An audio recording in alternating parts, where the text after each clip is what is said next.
Hello, today I'm here at the TGC campus about to interview Dr. Mejia, which is the president of Tyler Junior College. I hope y'all have fun watching. Let's go! It's an honor for me to interview you today because I wanted to interview a Hispanic person that has made or is making a difference in Texas. So I wanted to start with, who are you? Thank you very much. Well, first of all, thank you for the invitation and for the opportunity. I'm truly honored, and I have been looking forward to this time. So I'm Juan Mejia, and I have the privilege of serving the East Texas communities as the 7th president of Tyler Junior College, an institution that was created since 1926. So it's almost going to celebrate its 100th anniversary, the centennial for the institution. Where were you born? I was born in the city of McAllen. My parents are from a city in Mexico named Monterrey, which is south of the border, about 3 hours, 2.5 hours from the border, as far south as one can go. If you go further south of the city of Monterrey, a very progressive city. But I was born in the city of McAllen, and I was raised in the city of McAllen. Went to public school. Then I went to colleges and universities through a public system, and came to Tyler 7 years ago. So I've been here in Tyler just a little bit over 7 years ago. It was October 1 of 2013. Okay. Where did you graduate from? Sure. So English was not my first language, so I was having a difficult time navigating when I was in elementary school, kinder elementary and all the rest. But it somehow made it better, I believe, because I do believe there's a forte when someone can speak more than one language, and being bilingual or trilingual or knowing multiple languages helps someone have a more awareness of different cultures. But I graduated from a public school, McAllen High School, back a long time ago in the city of McAllen. It was a large graduating class, about 1,000 students. And then I graduated from Texas State Technical Institute, a workforce college that has statewide mission. And my undergraduate degree is from Texas A&M Corpus Christi. And then my master's and doctorate degrees are from Texas A&M Kingsville. What made you study what you studied? Sure, so my parents... What inspired you? That's a very good question.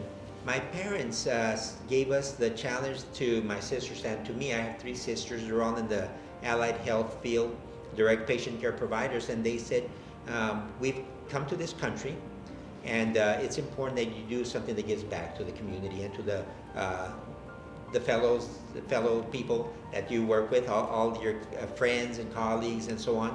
So my sisters chose healthcare, and myself, I went the education route. I've only taught, as opposed to saying I've taught all levels, I taught kindergarten, and then I taught at a college, and then in a doctoral program at a university. So it's quite diverse, but I have a philosophy that all of them can be taught the same. And by that I mean, if you remember in kinder, when someone asked the students, how many here know how to dance? Most of the time, all the kids know how to dance. Everybody raises their hand. Or if you ask the students, how many here can sing? Everybody starts singing. And because there's this trust that it's a safe environment and you can do anything. And something happens between that phase and continuing education that people forget that they can do anything they want. So when I taught at a community college, I went into it with the attitude of you can be anything you want to be. You can be the rock star you've always dreamed of being. And then same thing in the doctoral program. It was the first day of classes when students are there, I started calling everybody the title doctor. I started saying, welcome doctor, and so on. So welcome doctor. And a few told me, well, I haven't finished yet. I'm just still in my classes. But I thought that way you can start hearing it in your mind and making it real. Put it in your refrigerator door, write it down and stamp it on so that it shows that you will get it and complete it. So I taught them all the same, but that's been kind of some of my background professionally. Okay. And next question. ¿Qué es lo más relevante o lo que más valoras de tu cultura hispana? Primero lo voy a responder en español y luego en inglés. Pienso que las familias hispanas tienen algo que es muy natural, que es el valor de la familia. Y perdón por la redundancia, pero es el valor de la familia. Así es que pienso que es algo que no tenemos que dejar. Ahora, no digo que es la única cultura que tiene ese valor, pero pienso que como hispanos nosotros celebramos casi cada fin de semana una fiesta.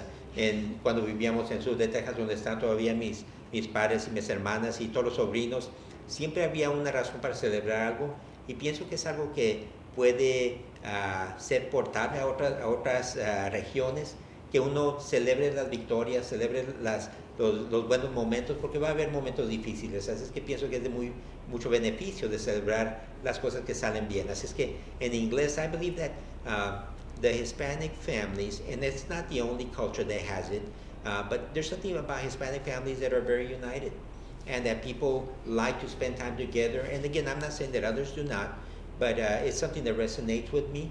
And I believe that's a portable value that we can take to anywhere we live and to other families. And that is, it's neat that there's going to be a lot of things difficult happening in life, but what an opportunity to celebrate a lot of great things in life. So the celebrations, I think, are something that resonate with me. Okay.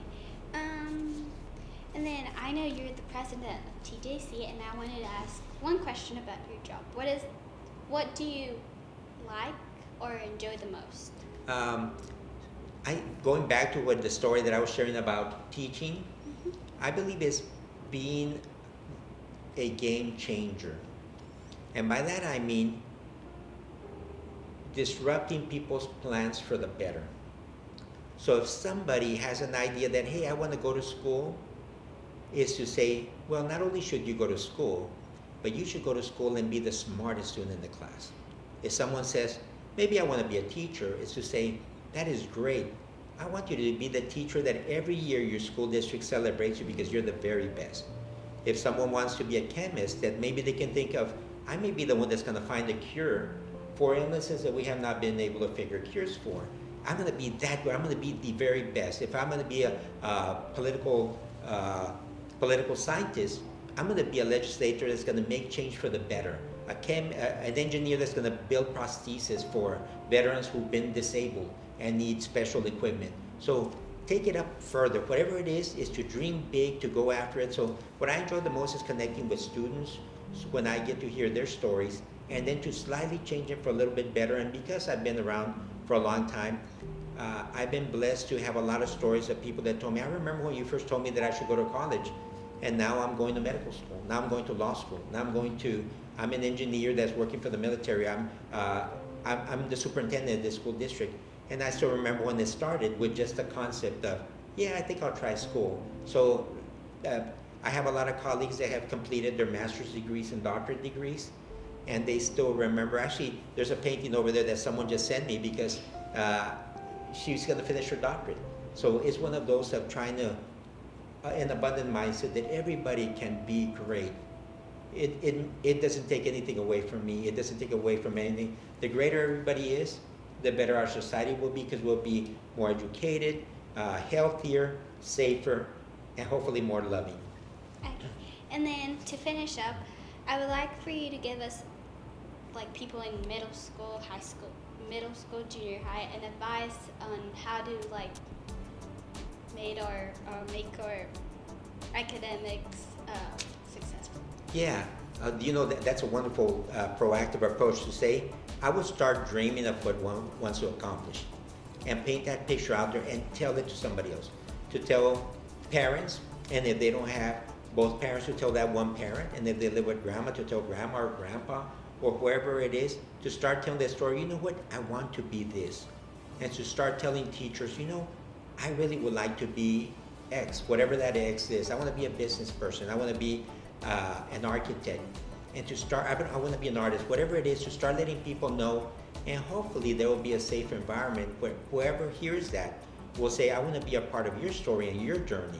So that as young, when you say young, you're absolutely right. You are the wonderful future of today for this country, because you are the ones that are going to be making things better for everybody. So I would say dream big, tell people what you want to achieve, and don't let anybody ever deviate or derail you from that plan. Whatever it is to go after it. And then lastly, I would encourage everybody to write down what they value. And I have 5 values, for example, and I have them everywhere in my studies. I believe in having a mission statement of what you want to accomplish. I believe in being ethical. So that means that if I shake someone's hand and say I will be there, that I'm going to be there. So it's about that word, just the way our parents did or grandparents when they gave their word and they meant something. I believe in empowering people instead of destroying others, which is very common. Sometimes people destroy others by, you can't do that, or you're not that funny, or you're not that good. Is to build people and say, I think you did pretty good. What if you did this to get better? So always lifting people up. And then I think we should leave a legacy. You're a Salamanca, so you want your name to matter. You want to honor your family, your name, yourself. So I believe to think big and leave a legacy, and then to be fully accountable. One can always blame and say, well, if only the schools did better, if only the college did better, if only the community did better, but overall, we'll go around and end up in the same place. So I think it should be fully accountable. So I think everybody should have their values clearly outlined. Mine are MEELA. And that's what it is: mission, ethical empowerment, legacy, and accountability.